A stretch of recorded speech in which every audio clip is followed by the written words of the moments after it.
माँ बेटे की मोहब्बत क्या होती है, हम आपको इस वीडियो में बताते हैं। हेलो दोस्तों, स्वागत है आपका हमारे यूट्यूब चैनल स्पेशल मोटिवेशन ज्ञान वीक में। चलिए दोस्तों, वीडियो शुरू करते हैं। बेटा अपनी माँ से कहता है, माँ मुझे कुछ महीनों के लिए अमेरिका जाना पड़ रहा है, आपके रहने का इंतजाम मैंने कर दिया है। 35 साल के अविवाहित इंजीनियर नीरज ने देर रात घर आते ही कहा, गीता देवी। उसकी माँ घबराई हुई आवाज में बोली, बेटा क्या विदेश जाना जरूरी है?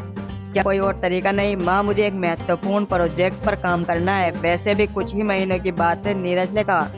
गीता देवी ने उदास आवाज में कहा, जैसा तुम्हें ठीक लगे। इसके बाद नीरज ने अपनी मां को पास के शहर के एक वृद्धाश्रम में छोड़ दिया। वृद्धाश्रम में पहले कुछ दिनों तक गीता देवी का चेहरा शांत था, लेकिन बाकी बुजुर्गों के चेहरे पर निराशा और हताशा साफ दिखाई देती थी। एक दिन वृद्धाश्रम में कुछ बुजुर्ग महिलाएं आपस में बातें कर रही थी। उनमें से एक ने कहा, इंजीनियर साहब का कोई और रिश्तेदार नहीं था क्या जो अपनी माँ को यहाँ छोड़ गया? तभी एक और बुजुर्ग महिला बोली, तुम्हें नहीं पता, गीता देवी के पति की मौत बहुत पहले हो गई थी। तब नीरज सिर्फ 5 साल का था। पति की मौत के बाद गीता देवी ने अकेले संघर्ष करके अपने बेटे को पाला। उन्होंने सिलाई का काम करके नीरज को पढ़ाया लिखा और वह एक सफल इंजीनियर बन गया। समय बीतता गया, वृद्धा आश्रम में 2 साल गुजर गए। गीता देवी कई बार नीरज को फोन करती, लेकिन उसका एक ही जवाब होता, माँ मैं अभी अमेरिका में हूँ, जैसे ही लौटूंगा आपको बता दूंगा। धीरे धीरे वृद्धाश्रम में सभी लोग नीरज को धोखेबाज कहने लगे। कुछ ने कहा, इंजीनियर साहब विदेश गए ही नहीं होगे, बस माँ से छुटकारा पाने के लिए यहाँ छोड़ दिया होगा। गीता देवी भी धीरे धीरे टूटने लगी। उन्हें अब अपने बेटे से मिलने की कोई उम्मीद नहीं रह गई थी। 2 साल और बीतने के बाद एक दिन गीता देवी की वृद्धाश्रम में मृत्यु हो गई। उनकी मृत्यु के बाद आश्रम के संचालक वर्मा जी से किसी ने कहा, नीरज को खबर कर दो, शायद वो विदेश में ही हो। वर्मा जी ने गहरी सांस लेते हुए कहा, नीरज को गुजरे हुए 3 साल हो चुके हैं। वहाँ मौजूद लोग हैरान रह गए। उनमें से एक ने पूछा, अगर नीरज की मृत्यु हो गई तो गीता देवी फोन पर किससे बात करती थी? वर्मा जी ने बताया, वो फोन मेरे पास था जिसमें नीरज की रिकॉर्ड की गई आवाज थी। लेकिन ऐसा क्यों? किसी ने आश्चर्य से पूछा। वर्मा जी ने गहरी सांस लेते हुए कहा, 3 साल पहले जब नीरज अपनी माँ को यहाँ छोड़ने आया था तो उसने मुझसे कहा था, वर्मा जी मुझे ल्यूकेमिया